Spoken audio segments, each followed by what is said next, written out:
Hey, Nick Marzak with Full Compass. We are still on the floor of VO Atlanta 2024. I am with David Shinn, who is the founder and president, CEO of Radio Wave. Radio Wave Studios. I work at SueMedia Productions as well. And you also called yourself audio guy. Audio. I'm all about sound. It's all about being an effective and engaging storyteller, about all the resources you need to be able to bring your story to life. Yeah. And especially with sound, because that's my passion. It's the most powerful medium. You can affect people's emotions all by, how the sound is. If you're using picture, that picture can be happy, sad, scary, all on the sound you choose. Exact same image and completely different because of the power of sound. Yeah.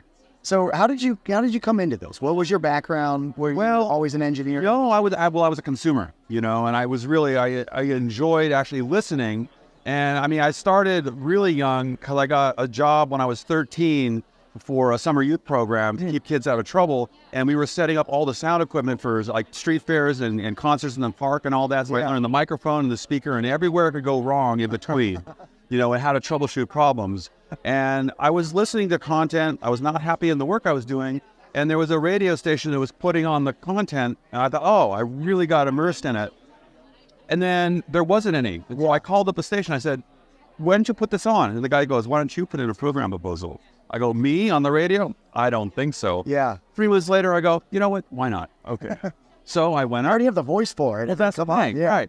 Right. So I went up and I explained what I wanted to do. And he said, "All right, let's see if you have what it takes." Yeah. So I showed up. I figured he'd show me the gear. No, he yanked the guy live on the radio with 30 seconds left on the CD to be able to sat me down and said, "Okay, you're going to tell them what there's just heard. You're going to give them the weather, the station ID, the service announcements." My stomach went from here to here.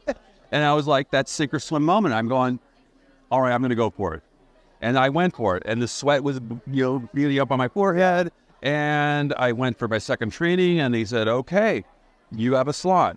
I got my broadcast license. I learned how to do live engineering, and I just fell in love with it and took a deep dive. And now I've learned everything about the acoustic space, all the technology you need, all the resources you need to bring your story to life. And so that's my passion. For me, it's like helping people evaluate their space and actually what they do need rather than trying to sell them something. Yeah. It's really consulting with them, saying, this is what you need, the tools you need. So he's going to tell you what to build, and then you're going to send them to Full Compass to get the gear, to supplement it, obviously. Yeah, well, obviously. No, because you have a lot of choices which really help and also support. That's the big thing for a company that, you may get great prices, but it's really if you have the customer support to back it up. Yeah. So if someone buys something and they're able to actually call someone and help them walk through troubleshooting and make sure they actually can make it work with them. That's awesome. So tell us about your Emmy. You're an Emmy Award-winning audio engineer now. Well, when I was working on a production, it was a very charming documentary, and it was right before the pandemic. And so Friday, our building informs us that we're going to be locked out of the building. They were not going to let anybody in and out. And so I panicked. It was like, what am I going to do? So I literally disassembled my entire recording studio in 48 hours, brought it home. What were you using at the setting it up? I want to get a scale. I got the full, I have an S3 interface with Avid. I have, the JBLs, the big ones, the LSR series. It's a full studio. That was moved to my dining room table so I could keep working on my deadline. Yeah, and so you're going to be speaking about booths versus no booths. Right. So at VO Atlanta. I'm moderating a panel with some of the best tech people in the industry, and it's called To Booth or To Build.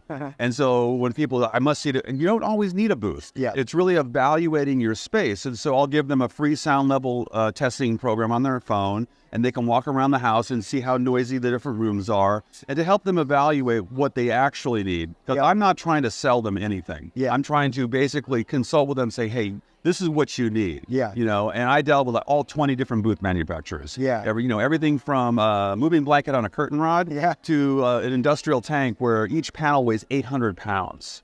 Whoa. Yeah, like ridiculous. So it really depends on what the end use is and what, so it's really, voiceover for audiobook and narration, the noise floor has to even be less because there's nothing to hide it. There's no sound design, no music. So in a lot of ways, it has to even be more isolated than if you're doing, if you're doing anime, you can practically do it in your car on an iPhone because there's so much going on. Yeah. Well, that's awesome. David Shinn, Radio Wave Studios, and also just the all-around audio guy. Yeah. If you have questions about your setup, reach out to David. He's the expert. And then, of course, shop at Full Compass. Check out Full Compass. FullCompass.com.